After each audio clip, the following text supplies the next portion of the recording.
What is going on, Spartans? We got some more cards to look at. Actually, at this point, the entire set list for Thunderclap Spark has already been revealed over in Japan, but I'm still just going to bring it to you in chunks. There's a couple of links that Poke Beach has been kind of doing ever since the card's been revealed that show a couple cards every once here and there, and I'd rather just kind of give it to you in chunks. That way, when I do look at the whole set list with you guys, I'm not gonna be spending like hours talking about every single card all at once in one video.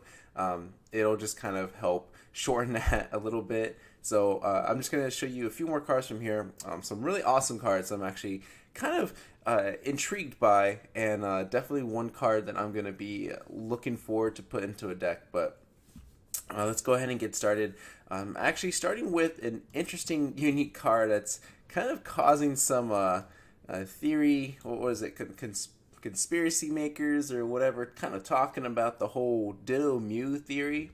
So, if you're not aware, a lot of people think that Ditto is a failed clone of Mew, and there's been a lot of, I guess, tie-ins like in the games and stuff like that kind of hint it that way. And what's kind of making this add on to that, or at least support that theory, is that if you look at all the Prism cards they've released so far, all the Pokemon ones have been mythical or legendary Pokemon. So we had Volcanion, there's a Victini coming out. There is a Solgaleo, a Lunala, like those are all legendary or mythical Pokemon, and yet Ditto gets one. So a lot of people are thinking like, oh, this confirms it, this has to be true. Ditto is a failed clone of Mew, otherwise they wouldn't have given it to him, blah, blah, blah. I don't know, it's kind of cool. It's kind of interesting that people think that way. I mean, I don't know. I don't really... It's an interesting theory, but I don't think too much about it, so... I mean, for you people that go along with that whole route, go for it. I think you got something there, but I just thought I'd bring it up because, like I said, it was very interesting. But anyway, on to the actual card itself. Ditto Prism card. The very first thing that popped out to me was the 40 HP. 40 HP. I'm thinking this thing is not going to last a turn at all because 40 HP is just. Is barely out of range of a Buzzwole attack from a Jet Punch. So this guy sitting on the bench, it'll survive a Jet Punch just barely. But if it's inactive, it's gonna get knocked out. There's nothing out there that's gonna not knock this thing out in the first turn, at least in a competitive stance. So 40 HP is pretty bad. But the ability is extremely interesting. Once during your turn, you may play a Stage 1 Evolution card from your hand onto this Pokemon to evolve it. Now, you can't evolve it on the first turn it's in play or on your very first turn, but to any Stage 1 Evolution card. It's interesting because a lot of times when people are playing Evolution decks, you kind of consider what you can evolve it to and how many other options do you have. So what I'm trying to get at is, let's say, and the first thing that comes to mind is Magcargo. Magcargo has a GX and has a regular. Now you can play it up to 4 of the GX and 4 of the regular Magcargo because they have different names. But you can still only play 4 Slugma. So you're very limited as to how many of each of those cards can you put in. Do you want to put in 3 GX Magcargos or in 1 regular Magcargo or 2 of each, or vice versa? It starts to kind of get a little strict with like how do you want to how many of the other card do you want to particularly play? Now, Ditto here kind of gives you an extra basic to put down. So instead of having 4 Slugma, you technically could have 5 with this Ditto, which means if you really wanted to, you could play 3 of the GX and 3 of the regular, or maybe 3 of the regular, 2 of the GX, however you want to go about it. You now have that little extra option of, hey, I don't have to worry about, shorthanding one of the Stage 1 cards. I can just throw in an extra now that I have a 5th basic to put down.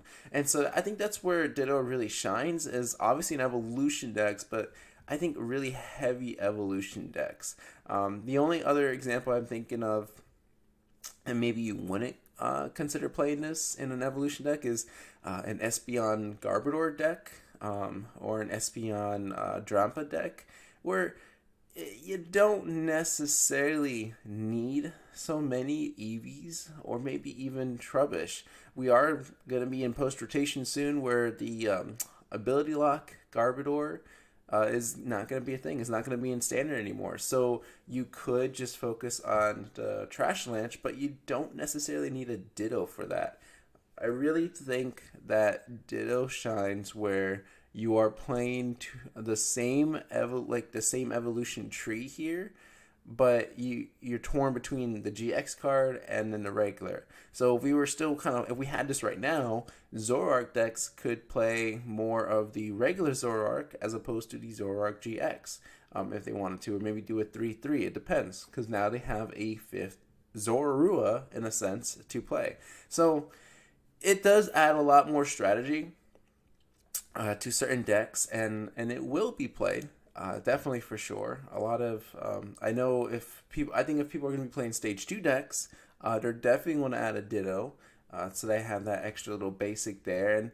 And I'm thinking, you could have it kind of set up in case you rare candy into something. So let's say you had a Ralts rare candy to Gardevoir, but you just have a Ditto sitting there. Well, at least have a Curlia ready on it, and in case that Gardevoir gets knocked out, rescue stretcher that Gardevoir back, put it on the Curlia, and now you essentially have that next evolution line ready to go. So kudos to Ditto for sure. I don't, like I said, I think it will be played to an extent. I just don't think it's going to be heavily played, but it'll be interesting to see what people kind of do with it. And you could really surprise your opponent too. I mean, you could just essentially just throw in any other stage 1 card that they would not be expecting. So like I said, adds a lot of strategy. Looking forward to it. I know a lot of other people are. So yeah, it's good that Ditto finally, it's been a while since we got a Ditto card, but it's good to see it back. All right, 2 new exciting cards. Well, 1 brand new exciting card I'm really looking forward to. Another one's kind of interesting as well, so I'm going to go with the lesser exciting of the 2. Here we have another trading card, Mix Herb. It's one of these weird, like, you can either play 1 of or 2 of at the same time because there's different effects. So it's called Mix Herb. You play 1 card, you remove a special condition from your active Pokemon. Okay, not bad. If you play 2 cards, you remove all special conditions and 90 damage from your active Pokemon. That's essentially, obviously you want to go for the 2 herb route, but the thing I've always kind of had a problem with is that you're using up a lot of deck space for this. You could just play 2 of these, but then what happens when one gets discarded? Well, you could play 4 of those, but then now you're running into an issue of, okay, well, now it's taking up 4 spots in your deck. Is this going to be worth it? And that's the thing, you have to think about what your strategy behind your deck is it going to be worth playing this card to either remove a special condition or remove all special conditions and then heal the 90 damage? The healing 90 damage is great. It's the special condition ones that,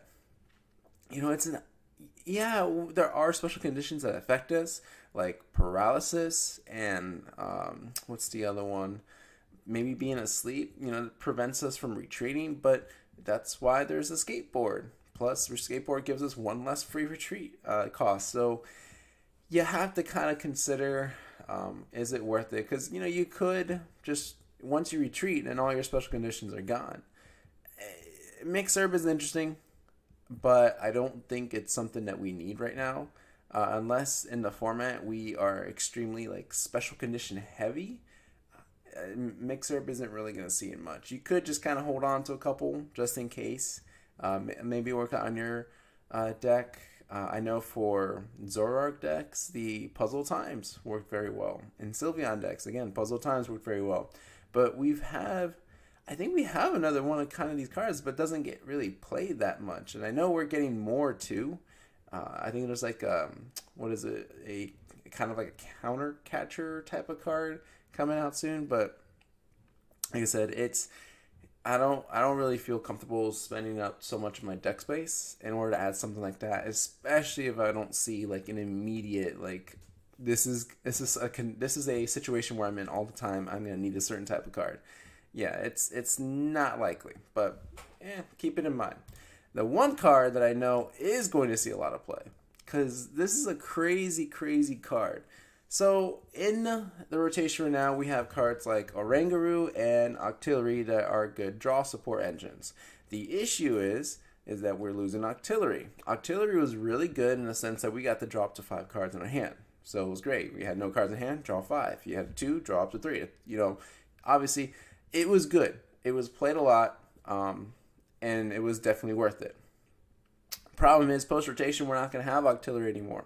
And we're losing a lot of good draw supporters too. So we're kind of in a bind. But then this is where Zebstrika comes in. Zebstrika? I'm going to call him Zebstrika. Again, I got to learn my pronunciations for these Pokemon again. Alright, so Zebstrika. Not a lot going for it stats-wise. 60 attack, 110 HP, weakness to fighting, resistance to metal, not bad.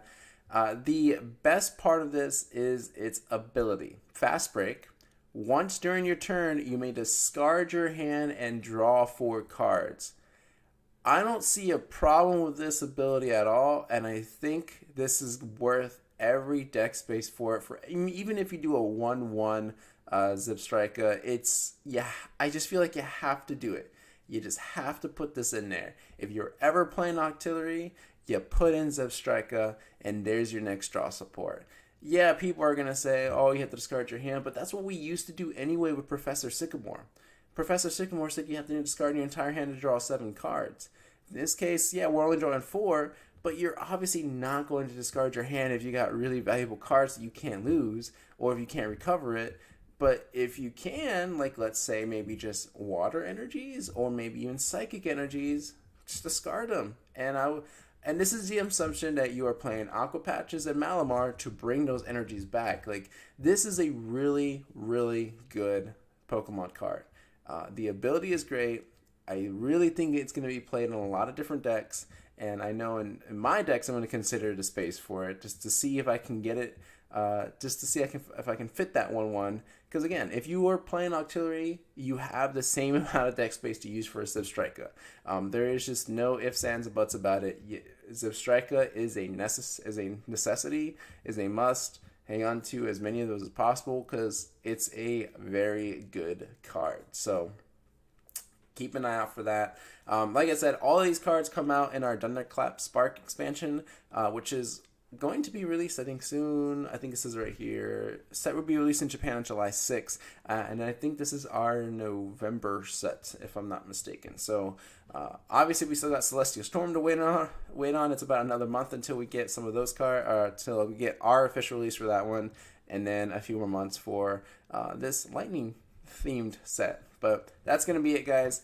Hope you enjoyed the look at the cards. Hopefully you guys are getting some ideas as to what you want to do in the future. But yeah, there's a lot of good cards coming out, and it's going to be really exciting. But other than that, please like, subscribe, comment, do what you got to do. I'll see y'all in the next video.